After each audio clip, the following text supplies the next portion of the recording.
தேர்தலுக்கான பயணங்களை தொடங்கியிருக்கீங்களா? அது உங்களுக்கு கூட்டணியை பத்தி நான் ஏற்கனவே தெளிவாக பல பிரஸ் மீட்ல உங்களுக்கு சொல்லியிருக்கேங்க.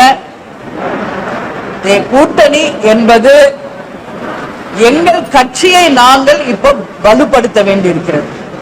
கடைகோடியில் இருக்கின்ற ஒரு தொண்டரையும் சந்தித்து, கட்சி நிர்வாகிகளை சந்தித்து, பூத் கமிட்டிகளை அமைத்து எங்கள் கழகத்தை வலுப்படுத்தி எங்கள் கழகத்தின் முன்னேற்றத்தை தான் இப்போதைக்கு நாங்க ஃபுல் கோலா வச்சு அதுக்கான பணிகளை நாங்க செய்துகிட்டு இருக்கோம்.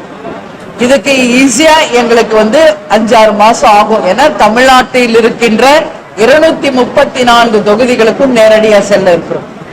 அதுக்கு பிறகு டிசம்பர்ல, அதுக்கு முன்னாடி கேப்டன் பிறந்த நாள், கட்சி நாள், கேப்டனுடைய 2வது குரு பூஜை எல்லாம் வர இருக்கிறது. ஜனவரி 9 கடலூர்ல நான் ஏற்கனவே சொன்னது போல மிகப்பெரிய ஒரு மாநாடு நம்ம கூட்ட இருக்கிறோம். அதற்குள் நிச்சயமாக கூட்டணி முடிவு செய்யப்படும். அந்த மாநாட்டில் ஒரு மிகப்பெரிய ஒரு அறிவிப்பு உங்களுக்கு நிச்சயமாக தேசிய முற்போக்கு திராவிட கழகத்தின் சார்பாக எங்கள் தெய்வம் கேப்டனின் அருளோட நிச்சயமாக நாங்கள் கூறுவோம் என்பதை இந்த நேரத்தில் உங்ககிட்ட சொல்றோம்.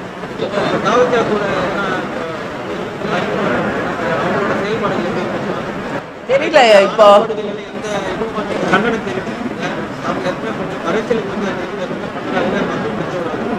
யார்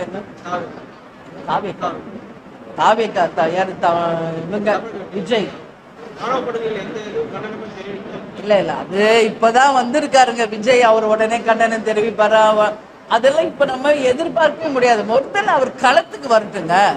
ஃபர்ஸ்ட் இது மாதிரி பிரஸ் மீட் அவர் அட்டன் பண்ணட்டும், களத்துக்கு வரட்டும், மக்களை சந்திக்கட்டும்.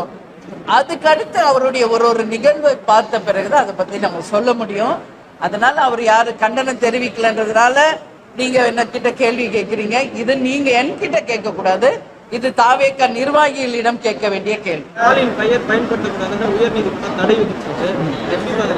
இல்ல, தமிழக அரசின் சார்பாக நடத்துகின்ற எந்த ஒரு திட்டமாக இருந்தாலும் மக்களுடைய வரிப்பணத்துல நடத்துறதுதான். அது எந்த ஆட்சியா இருந்தாலும் அது பொதுவான ஒரு பேர்ல இருந்தா வரவேற்கத்தக்கதான். இவருக்கு மட்டும் கிடையாது, யாராக இருந்தாலும் மக்கள் வரிப்பணத்துல மக்களுக்கு திட்டம். அப்ப எந்த ஒரு தனி நபருடைய பேர் அதுல வருவது உண்மையில் அது ஏற்றுக்கொள்ள முடியாது. அது நிச்சயமாக கண்டிக்கக்கூடிய ஒரு விஷயம்.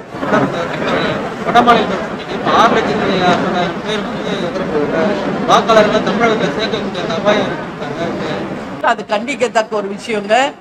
ஏன்னா அவங்க எங்க பிறந்து வளர்ந்தாங்களோ அங்கதான் அவங்களுக்கு ஓட்டுரிமையை தர வேண்டும். அதுல எந்த மாற்று கருத்தும் இல்லை.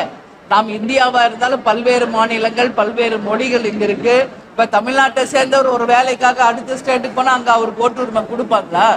அது தவறான ஒரு முன்னுதாரணம்.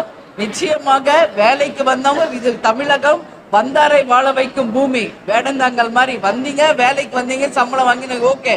ஆனா ஓட்டுரிமை அவங்க மாநிலத்துல தான் தரணும். அதுல எந்த மாற்று கருத்தும் தேமுதிகவுக்கு கிடையாது. பிளே ஸ்டோர் மற்றும் ஆப் ஸ்டோரில் இருந்து பாலிமர் செயலியை QR கோடு மூலம் பதிவிறக்கம் செய்யுங்கள். செய்திகளை உடனுக்குடன் பெறுங்கள்.